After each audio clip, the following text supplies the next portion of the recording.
What is the meaning of life? Today, we're talking about the big question.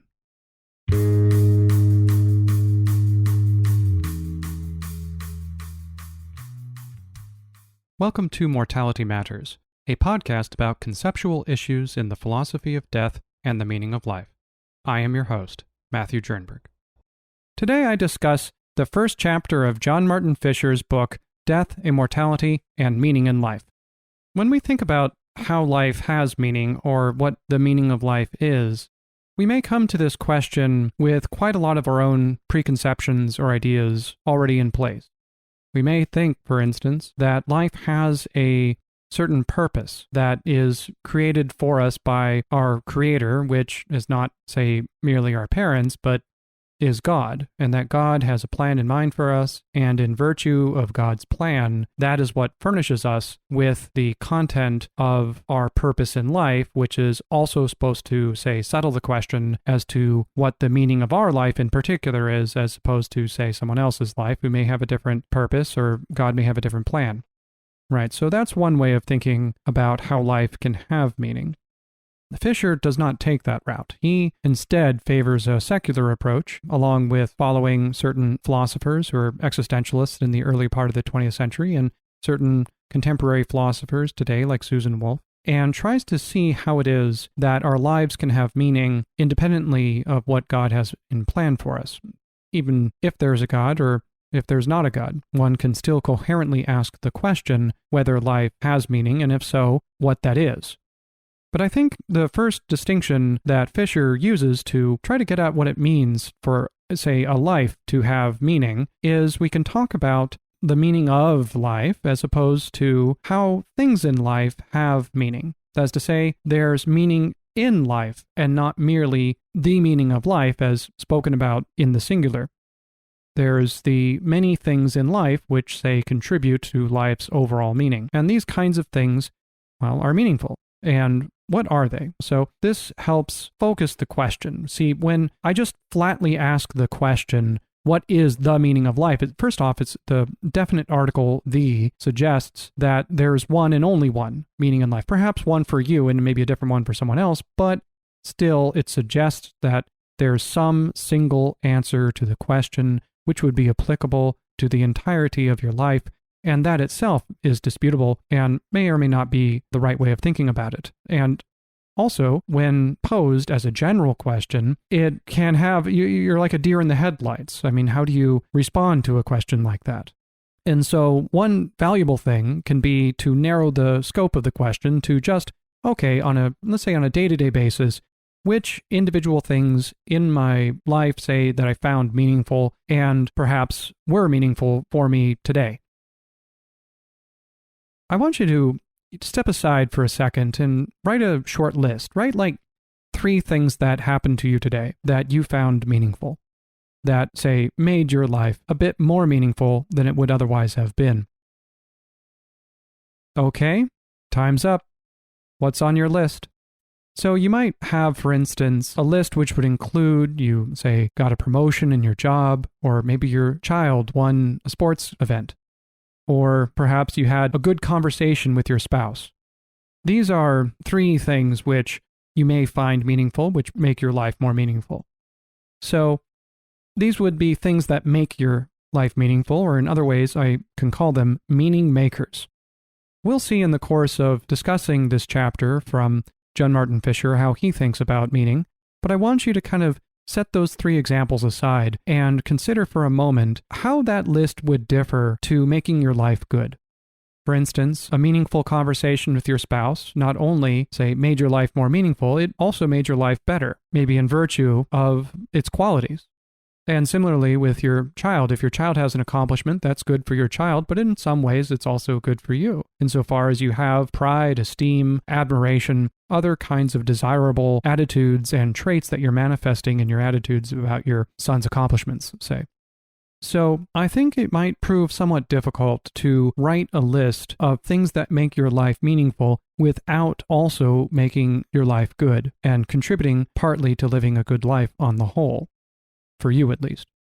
So definitely keep this idea in your mind. Well, when we talk about meaning, how does this differ from just talking about goodness in general and how it is that, say, a meaningful life may be a bad life, or how is it that a good life may be meaningless. But at the outset, John Martin Fischer tries to distinguish happiness and morality from what he's talking about when he talks about how life is meaningful and the sources of meaning in our lives. He has to do this. The whole first chapter of his book is on what makes life meaningful, the meaning in life instead of, say, of life. What he means by that distinction is roughly whatever contributes to an overall meaningful life, so that the meaning of life is composed of the contributors of meaning in life, in a particular, say, day-to-day basis. So, given that's how he thinks about this notion of meaning, he has to create conceptual space for this. And the number one target on his list is, well, the notion that God's plan is exactly what meaning in life consists in. Although he doesn't deny that there's a God, it's rather that he needs to identify what in life that means. Like, what does that look like on a day-to-day basis? Now, he doesn't ultimately accept that God is what makes life meaningful for us, at least not directly, but he still has to make some conceptual space for what meaning in life consists in. And the next target on his list to do that is this notion of happiness and morality. Now, when you hear the term morality, you might think, well, that's subjective, right? But then you might also think about meaningfulness in life as subjective as well. So that doesn't exactly differentiate morality from meaning if they're both subjective. Now, Fischer's coming out of he's a philosopher, he's a professor at the University of California, Riverside, and he's coming out of a tradition of ethical philosophy in which the predominant view is that ethics is, or specifically morality, is not subjective. I have to say I'm somewhat sympathetic with this view, and we can perhaps talk about why on another occasion, but for now, that could be one possible way to differentiate morality from meaning in life. You might think there's something subjective about meaningfulness, which is not the case for morality. However, that's not the approach that Fischer takes. Now, while he concedes that if one's life is meaningful, then it's likely you'll be happy, right? It would be difficult to imagine people who are unhappy who live meaningful lives, but, he actually imagines such people. He thinks, for instance, that poets or philosophers or artists, those who struggle in their fields, can actually live quite meaningful lives, even though, for the duration, is quite unhappy. Think about, like, Edgar Allan Poe. He was one of the greatest poets of all time. John Martin Fischer uses a more contemporary example of Anthony Bourdain, for instance. But when I think about Edgar Allan Poe's life and the quality of the work that he was producing with The Raven or The House of Usher or one of these other stories, he's the classic example of a tortured artist. And I think one way to think about Edgar Allan Poe is, in some ways, he was very unhappy, and that was quite bad for him to be tortured psychologically in the way that he was. But at the same time, it was also very good for him to have accomplished so much. I mean, he innovated the poetic style. He helped create the detective novel. And he wrote a kind of proto-detective novel. So he accomplished quite a lot. And you can think of the value of those accomplishments as things that improve the quality of his life, even if ultimately he was unhappy perhaps on a day-to-day basis. But this notion of happiness is also something that we really need to be careful, because these words are very slippery. The meaning of life and meaning in life, and how is it that one can be happy or unhappy? What does happiness consist in? How does it relate to the happiness of others, and so on?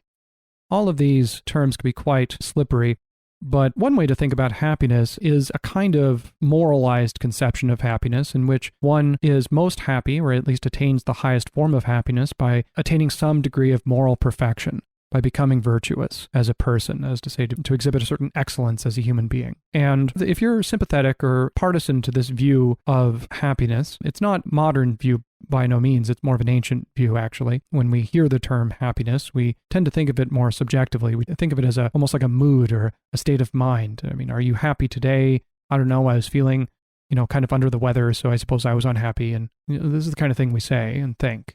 So if that's not how you think of happiness, as like a mood or a state of mind, but rather a condition of life, that one can live a happy life to the extent that one lives a good life, then I think a lot of these categories become subsumed under one another, and the distinction that differentiates, say, what makes your life meaningful and what makes your life good may slip away and collapse that distinction into one and the same concept. So that's what I would argue, and that's what I hope to argue right now. However, there are some possible counterexamples that Fischer gives. For instance, what about people whose happiness seems to originate in trivial or superficial activities? Like people who their lives are devoted to like crossword puzzles. This is not to say anything against people who enjoy crossword puzzles, but this is somewhat trivial. There's something trivial about, even a better example would be counting blades of grass. So it's a fictionalized example. I think it originates with John Rawls, where we are to imagine someone who spends their afternoons, all their free time, counting blades of grass in their yard. And that's all they're doing, and they're enraptured by it. So this person is not bored at all, subjectively. The person is totally enraptured in counting blades of grass. It's the most interesting, the most engaging thing that he can do. This is an extreme example, and it's a fictional example. But hopefully by having an extreme example, it helps bring out the idea. But what precisely are we to make of the grass counter, the person who counts grass? Well, the thought is that he is happiest when he is counting grass, and that his happiness originates and finds its greatest expression in the counting of grass. However, the grass counter is wasting his time in some evaluative sense. The person who merely spends his time enraptured by counting blades of grass is, insofar as that's how he lives, his life is meaningless. So there's something really trivial and hence meaningless about sitting around counting blades of grass. Now, you might think, well, of course it's meaningless because no good comes of it, in the sense that it's not obvious what benefit he acquires as the result of counting the blades of grass. Now, it's clear he does personally attain the benefit of his own idiosyncratic happiness, but this doesn't make the world any better place. It only makes, say, him better. And this could be a source of meaning. Like when young people sometimes consider what they want to do with their lives, a frequent answer to that question is, I want to change the world, right? To change the world. Well, perhaps the world shouldn't be changed in such a flippant manner, but that's the thought. And why? Because there's something good about dedicating yourself not for your own, say, private and personal satisfaction or happiness, but rather to improvement of the world as such, to leave the world at the end of your life better than you originated, than when you started. And so there might be some thought to this. There's some consequential good, that is to say, some good that is achieved as a result or results from the activity. And that's what makes the activity of counting blades of grass worthwhile. So for instance, if we were to imagine a variation of the hypothetical in which this person who counts the blades of grass is, by doing so, postponing the destruction of the planet. So in this variation of the hypothetical, we are to imagine that some malicious force will destroy the world unless this person counts blades of grass every day. And lucky enough for us, this person is enraptured by it and really enjoys counting the blades of grass. So as long as the person is around and kicking and able to do so, we have nothing to fear. But in some ways, this person would be a hero. I don't know how we ended in this circumstance, but that would be an extreme example of how what appears to be a meaningless activity would result in very good consequences that it's really important to make sure the alternative of being destroyed doesn't occur. Would that make the counting of the blades of grass any more meaningful? Well, I would argue no, because it's insufficient to merely point out the consequences of one's actions in order to confer meaning to that activity. It's necessary, I think, to consider not only the destination, but also the journey. The process of the activity that you're engaged in itself must be good. There has to be something good about what it is that you're doing in order for it to be meaningful, because I think ultimately meaning and goodness are one and the same thing. But going back to the counterexample, so is it really a counterexample at all to the thesis that meaning and goodness are one and the same thing? Well, goodness I consider to be just an element or part of one's happiness, all things considered. So when he says that the person counting blades of grass is happy, I deny this. I don't think there could be, I suppose, hypothetically, strange creatures, but that's not a human life. That's not a characteristic of human excellence to sit around and count blades of grass all the time. The being who enjoys that is something inhuman about that. Anyway, so that's one down. There's more counterexamples to go. But I would concede, at least for the sake of the argument, that perhaps conceptually there could be beings who do derive their happiness from such trivial activities. But I don't think, insofar as they would be characteristically different from humans, they would have a kind of human star nature that otherwise appear to be human, but in some ways derive their happiness from these incredibly trivial things. But such beings might be intelligent and rational, although I'm not sure how rational it is to sit around and count blades of grass. But then if we're imagining this person's like a Vulcan or some other Star Trek alien species where it's not the human good that we're considering, it's some human star good that is compatible with trivial activities like counting blades of grass, I don't think that it would be meaningless for those beings. Insofar it is good for those beings and they derive their happiness from sitting around counting blades of grass, it may appear that they're living a meaningless life, but that's our human prejudice coming in. We're not acknowledging what's good for those kinds of beings, for the kinds of beings that they are. And we're already conceding, for the sake of argument, that these kinds of beings are radically unlike us, and that what they properly derive their happiness from is something we would regard as trivial. So let's move on to the next counterexample, or attempted counterexample, in which we now consider someone who's incredibly evil, like Hitler or Stalin. And so here he argues that happiness and morality are neither necessary nor sufficient to live a meaningful life, and that what makes life meaningful is neither of these things. Well, he has to do this in order to clear conceptual space for the concept of meaning to have kind of an independent, evaluative work in order to assess how our lives are going for us. Are we living a meaningful life? Are we living a good life? Or are we living a moral life? And I think all three of those are actually one and the same thing. So let's think about Stalin. Okay, so here he says on page 3 that Stalin seemed to have a meaningful life. He had a circle of associations and friends. Wait a minute, just pause. Stalin had friends? Okay, a family. He left a big mark on history. Well, that's true. He affected many people and so forth. So the thought that he concludes here is that Stalin lived a meaningful but morally monstrous life. And he doesn't address whether Stalin was happy or not. He just says that Stalin was evil, he was immoral, but he lived a meaningful life in order to establish that there's a kind of logical independence between meaning and morality, or at least that meaningfulness is insufficient.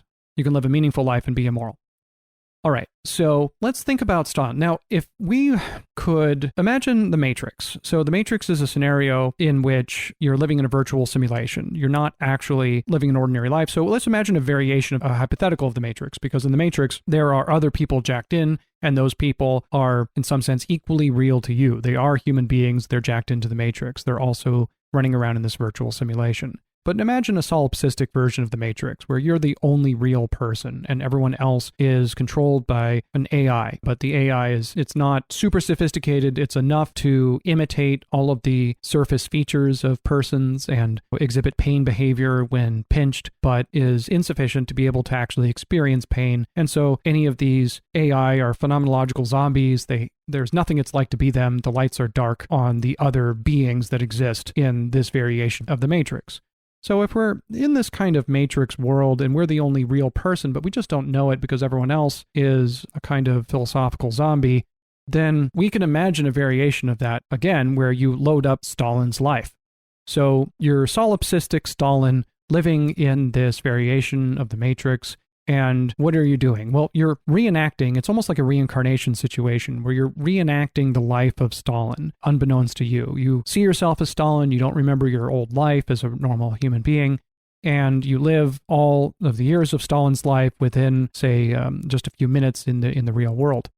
Because it's as a simulated reality, it can operate at much faster speeds. Okay, is that a desirable life? Is Stalin's life worth living?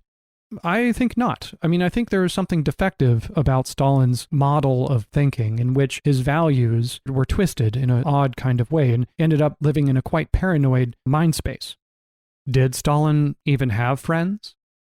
I suppose there were people around him who claimed to be his friends, but I think it's rather more appropriate to describe them as sycophants, or flatterers, or rivals, or spies. He definitely left a big mark on history, but I'm not sure how good that was. In fact, it would be quite better if he didn't leave a mark on history at all. And in that regard, how meaningful was the impact that Stalin had? Well, it certainly was a horrendous impact, and no one disputes that he was evil and was quite immoral a person. Question is whether his life was meaningful. So I think in order to identify what was meaningful about Stalin's life, you're going to have to identify something good. And it's not an accident that Fischer mentions Stalin having friends, associates, a family, and an impact, because all of these traditionally are good. And I think if you consider those things in someone else's life, those relationships are good for you and live and contribute to living a good and a meaningful life, because again, I don't see daylight between the concepts of meaningfulness and the concept of goodness, nor the notion of morality, although that I think is a lot more controversial. So Fischer, once he creates space conceptually for this independent value of meaningfulness, he has to identify, okay, well, what's good about this? Well, clearly it's not worth pursuing for the sake of something else, say like money, where it has merely instrumental value. That is to say, the reasons to value meaning would not be merely for the sake of some further thing. It would be worth pursuing for its own sake. And so in that sense has a kind of finality to it as a final goal for your actions, sometimes called a final good. I mean, that much I think makes most sense on the model that there's nothing more to meaning than goodness. That ultimately what best characterizes a good life is happiness, and that is worth pursuing for its own sake as a final value. I think that also best explains the subsequent tasks that Fischer takes himself to be describing meaning in life to be doing. That meaningfulness is important, that it's deep, that it admits of degrees. Your life can be more or less meaningful. Why? Because your life can be more or less happy. Happiness is important to you. Happiness is deep. There's a certain depth to, I think, true happiness that does not follow in a superficial life, silly values, or things that are just too transient. Happiness is a settled disposition lacking in nothing, that anything that's worth desiring is part of a perfect happiness and part of a complete life. So remember the matrix variation that I described earlier? Fischer introduces a very similar concept from philosopher Robert Nozick. It's called the experience machine, and it's basically what I already described with the solipsistic version of the matrix, where you plug into a machine and it gives you whatever experiences you want in a very short amount of time. It even wipes your memory of your prior life when you're in the machine. So Nozick thinks that there are certain objective values that are worth having independently of the experiences that you have, that there is a value to being in touch with reality that goes beyond how things merely seem. So when you think about the experience machine, what is it that the experience machine cannot give you? Well, in virtue of what it is, it can only give you experiences. And what are experiences? Well, they're various kinds of seemings, either perceptual or mental or some other kinds of seemings. But the thing is, some things are valuable in life that go beyond merely how things seem, that there's a kind of objective value to them, because well, when it only concerns how things seem, that is a subjective matter. And so what Nozick takes himself to have established with his own hypothetical is that subjectivist theories of well-being, such as hedonism, are false, where hedonism is a standard example of an individual theory for what makes good things good. And as a theory, it would hold that the good ultimately is pleasure, and what makes bad things bad ultimately is pain. And there's variations of hedonism, some of which think that pleasure and pain are felt qualities of your experiences. Others have more attitudinal versions where you can take pleasure in something as a relation between a person and a proposition or a state of affairs. But regardless of which version of hedonism is under discussion, Nozick at least takes himself to have established that hedonism is false. And I actually think that his experience machine goes beyond that and establishes that pretty much any subjectivist theory of well-being is false. I think that's a more controversial step, and that partly depends on whether you buy into Nozick's positive story about there being some objective values that go beyond merely how things seem, that being in touch with reality has a kind of value in itself. You may disagree with that or think that there's no value to that whatsoever. But if Nozick is right, and there is some reason to not jack into the machine, if there's something good about being connected with reality, then you might think that it's meaningless. So that's one possible response, and that's the reason I think Fischer brings this up, is that there's something about a mere simulation that is not as meaningful as the real deal.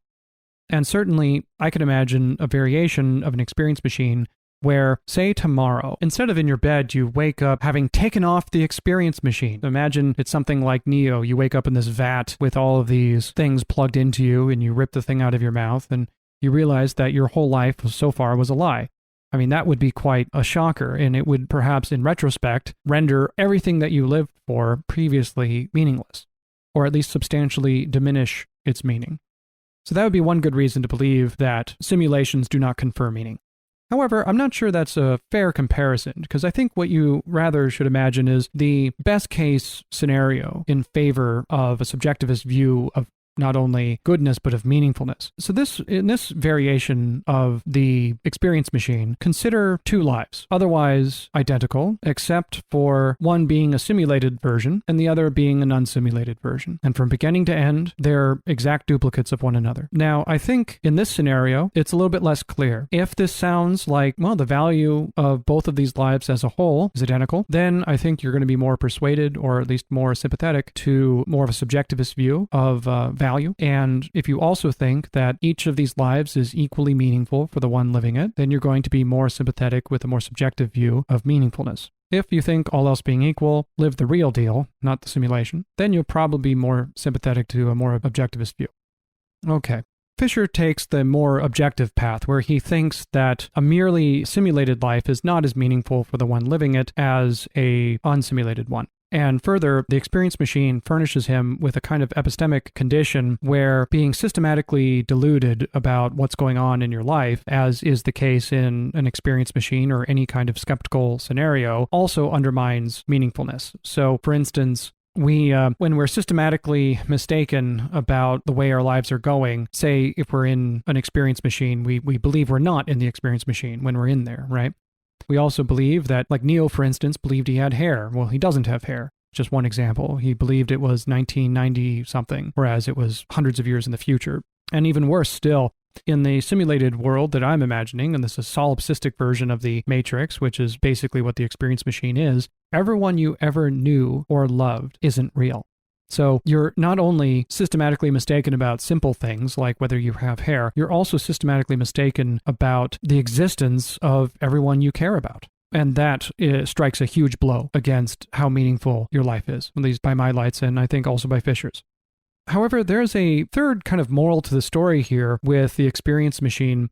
One is that there's something missing from a life that's already determined. Right, so this is the thought that if everything in your life has already been scripted into the experience machine, then you're just playing out that story ahead of time. You're more or less like a passive receptacle of the experiences as they come in.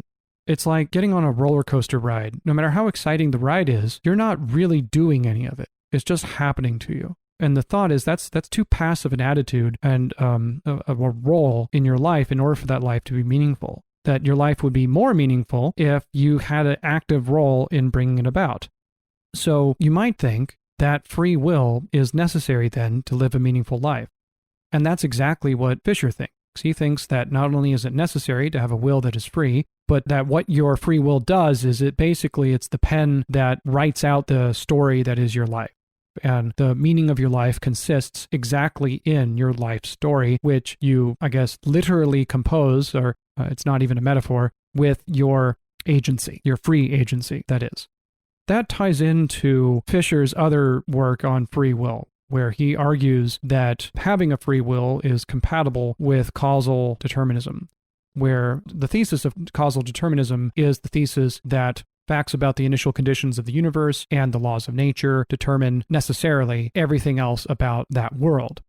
One logical entailment of this is that there's only one possible future. So if you have a conception of free will in which, in order for your will to be free, you must have viable alternatives between different possible futures, causal determinism would be incompatible with that conception of free will, sometimes called a libertarian conception of free will, which admits that it's incompatible, but thinks about our freedom as choosing between metaphysically possible alternatives. Okay, so that is not Fischer's view. Fischer is a compatibilist. He thinks that free will is compatible with determinism. And as a result, the way he thinks about people's freedom is as being responsive to certain kinds of reasons in which one is not unduly manipulated or constrained in a way which would restrict you. So what compatibilists typically do is they think about how being free contrasts with being unfree. To consider how, for instance, if you're tied down, you're not able to do something. But you can also have like a mental version of being tied down, where some mad neuroscientist has abducted you in your sleep unbeknownst to you and inserted a chip in your brain, which, also unbeknownst to you, sends you minor suggestions which are sufficient to make it the case that any time you consider an alternative against the will of the mad neuroscientist, the chip fires. It detects any alternative intentions you may have and supplants them, erases and replaces those intentions with whatever the mad scientist would want of you. Intuitively, this is more or less a neural way of controlling someone that is no less a form of control than, say, physically restraining someone or moving their arms around like a puppet on strings. The only difference is the strings are impulses, say electrical impulses being sent through your brain instead of being direct control of one's limbs or something like this. So Fischer thinks that the reason why we shouldn't want to be hooked up to the experience machine is that we actually want to live our own lives. Now, I don't know. I mean, the experience machine sounds pretty awesome to me, but if only because it allows, in certain variations, it would allow you to live a much longer life, because you can have a lifetime of experiences in the course of 5 minutes and just plug into that experience machine multiple times every day. But there's quite a difference, I think, between plugging into an experience machine periodically versus just doing it permanently.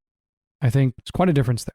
And so intuitively, it wouldn't make sense to plug into it permanently because you're giving up your connection to the real world. So that's a kind of a devastating loss, and that would render your life less meaningful to you. So that's the idea. But the question is why? And the answer that Fischer gives is that we actually want to live our own lives, that we want to act freely. And this is by hooking into the experience machine, we would no longer be the authors of our own lives with our free will. Why? Because we would be like on rails. We're like the passive consumers jumping on a roller coaster. So Fischer here says, quote, page 7, we express our active powers by writing our stories through our free will, end quote.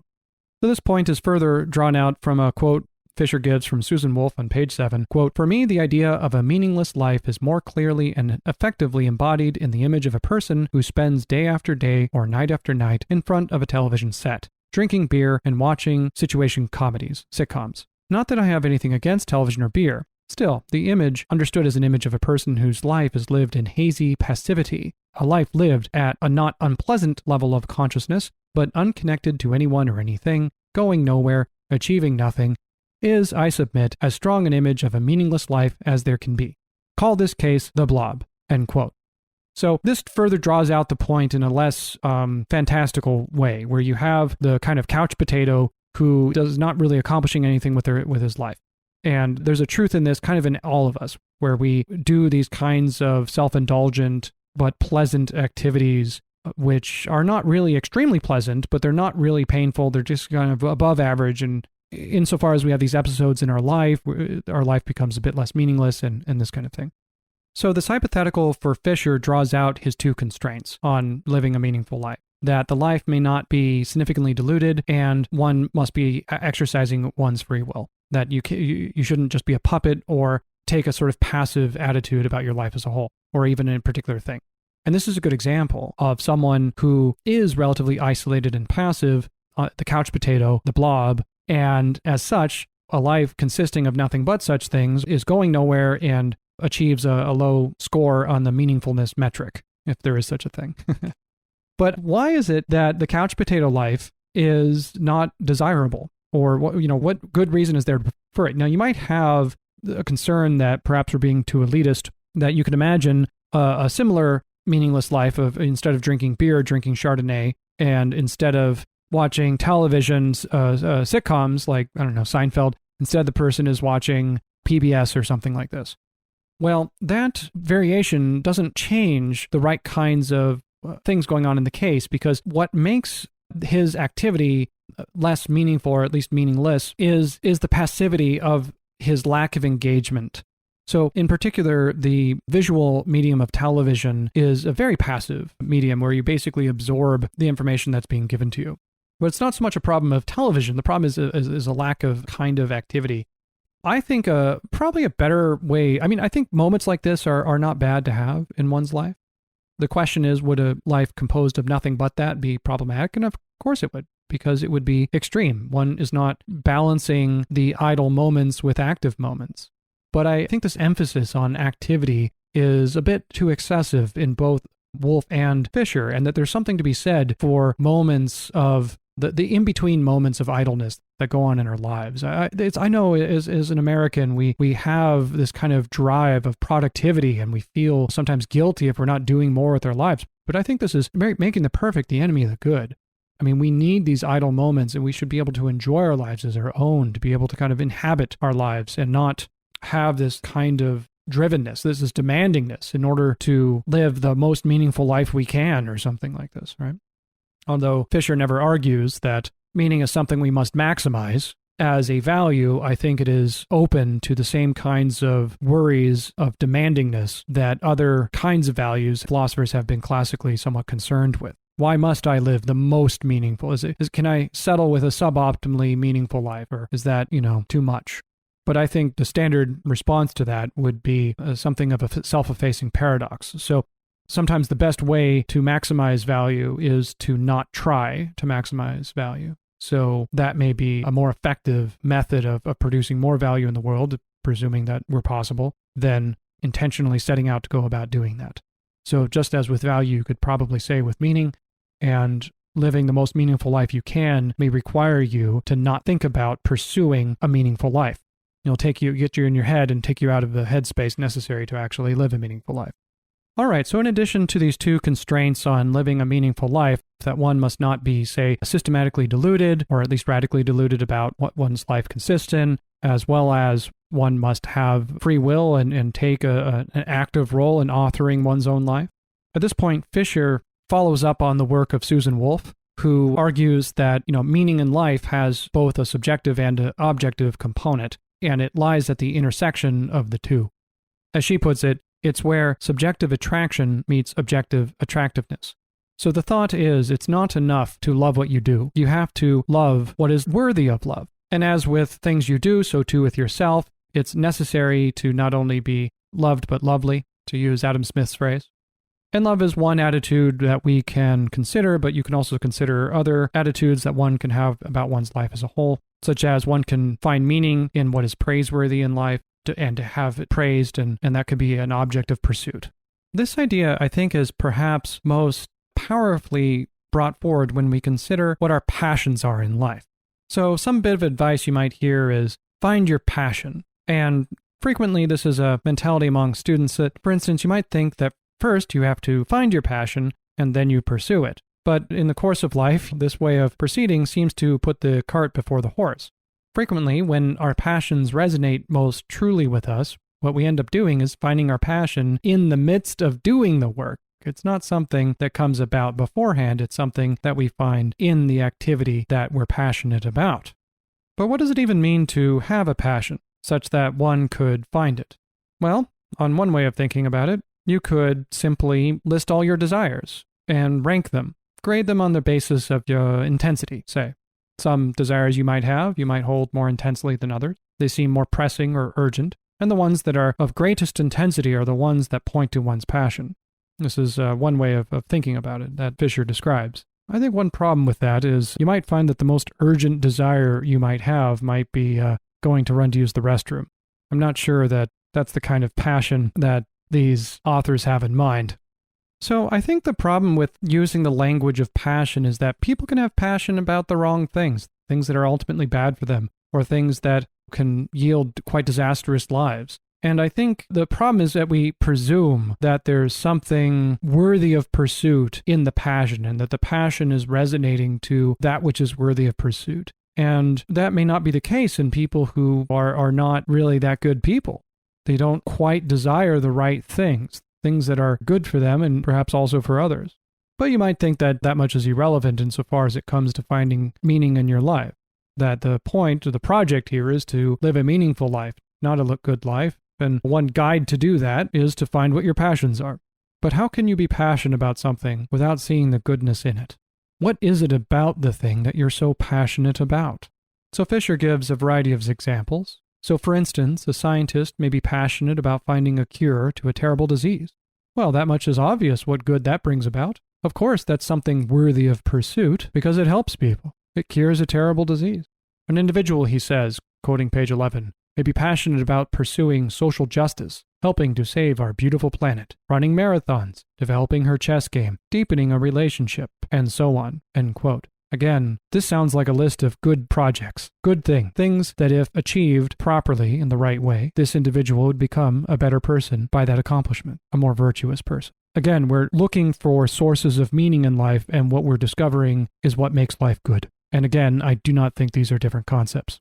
So the thought is, people can be passionate about social justice, about saving our planet, about running marathons, and insofar as they pursue these passions, even if they don't fully achieve them, maybe that's the thought, that there's value to the pursuit and to the journey, if not the destination.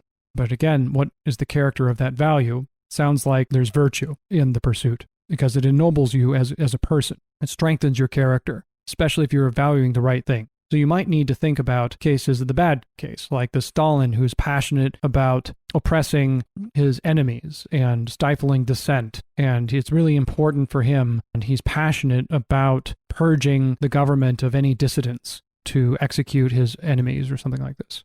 I think that's to confuse passion with paranoia. But you might imagine a variation of Stalin who would have a similar zeal for destruction. And again, there's something self-annihilating about this kind of viciousness, where a person becomes a murderer, a person degenerates in their evil. So what we're imagining is not someone who's living a desirable life who improves his own happiness, but someone who's quite wicked and tyrannical and worsens in himself. And then you think, well, okay, but perhaps this person is not a characteristic exemplar of what it means to live a good human life. He's just a characteristic exemplar of what it means to live a meaningful life. And I'm not so sure about that, but I think I'll move on. Fischer imagines someone who becomes a doctor because that's what her parents wanted for her. And as such, the job becomes more of a chore and less of a fulfilling career. That it doesn't resonate with her. She's lost her passion for it. And even if the quality of the work she's doing is actually really good for other people, it is no longer meaningful for her. Well, my response to that is to think, well, it's no longer good for her. She's doing good for others as in her work as a doctor, but she's not living her best life, so to speak. That could be a selfish thing. Perhaps she was poorly motivated in going to medicine to begin with, but it also might mean that she's not well suited for it. Not everyone should be doctors, no matter how much good doctors do, even if they have the talent for it. They may not have the right disposition or the right suitability for the day-to-day work. But the key idea here is that passion is the subjective element of meaningfulness, that there's something more to it than that. And a good way to see why there's something more to it is think about the person counting the blades of grass again. This person is deeply passionate about what they're doing, counting blades of grass, but this person is still living a kind of meaningless existence, and every episode of grass counting he engages in is devoid of meaning for him, not just in general. So there has to be some objective component, that it has to be something worth doing. And again, this is where we get back to this notion that there's nothing over and above meaningfulness than just goodness. That the reason why counting blades of grass is not worth doing is because it's bad for him, right? It's not making himself a better person by engaging in counting blades of grass. But rather than go with my goodness first view, which I might call the axiological conception of meaning, or axios, which is just Greek it's one word of Greek for goodness, though there are others. Instead, he goes with Wolff and thinks that, well, this is more evidence for Susan Wolff's view that meaning arises when the subjective element, they have passion, meets subjective attractiveness. That there's something attractive about the activity that you're passionate about that makes it meaningful for you. And that's where meaning arises in the world. It arises at that intersection. The only real difference that Fischer gives to Wolff's view is he just adds in these additional constraints of knowledge and freedom, that one must not be systematically deluded about the meaningful activities one engages in, and that one take an active role in one's life by authoring one's life with one's free will. So that's the idea. But otherwise, Fischer more or less adopts Susan Wolff's view wholesale, plus those two little additions. And finally, he ends this chapter with a discussion of what he calls zoom-out argument, where we consider, in the grand scheme of things, everything we've ever accomplished in life, everyone we know and loved will eventually die. And so a nihilist response to that is to say, well then, because nothing lasts on this kind of global perspective, there is no meaning in life, no meaning to be found.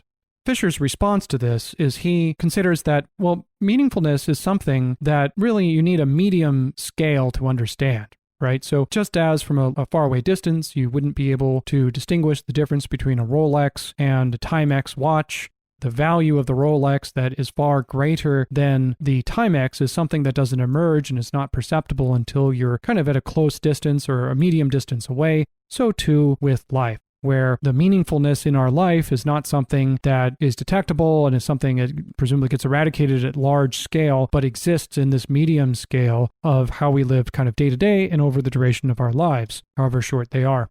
And I think that's right. But I think the axiologist has a better response to these zoom-out arguments, where it's less clear to me why we should privilege a medium perspective on our lives in order to detect the meaningfulness that exists there.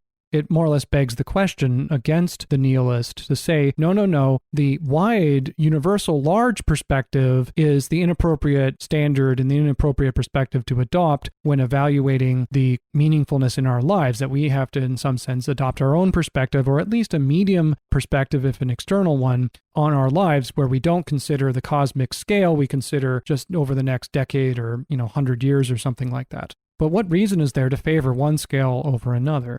I think there's a different possible response to the nihilist here, where instead of talking about the various perspectives one can adopt from an external point of view, we think about the perspective we have on our own life from a first personal perspective. The reason that matters is because if it turns out that meaning is nothing over and above goodness in one's life, then it's altogether obvious how goodness arises. It arises on the scale of our individual actions. And yes, the causal consequences of my actions are like throwing pebbles into a giant ocean.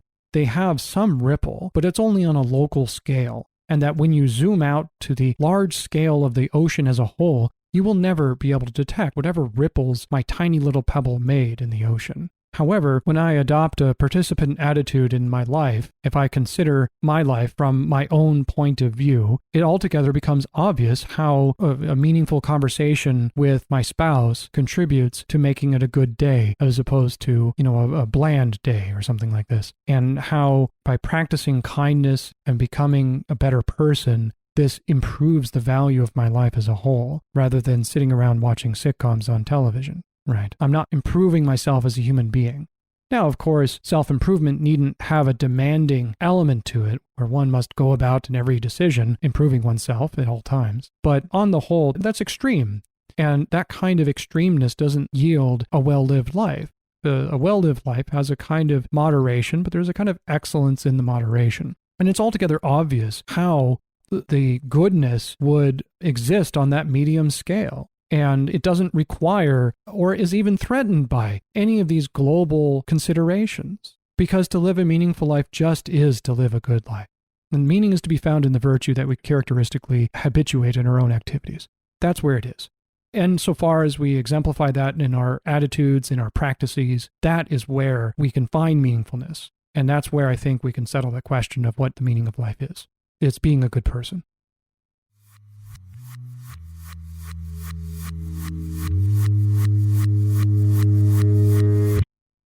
All right, so that was my critical review of the first chapter of John Martin Fischer's book, Death, Immortality, and Meaning in Life. I hope you'll join me and continue listening to this series as I work my way through this book.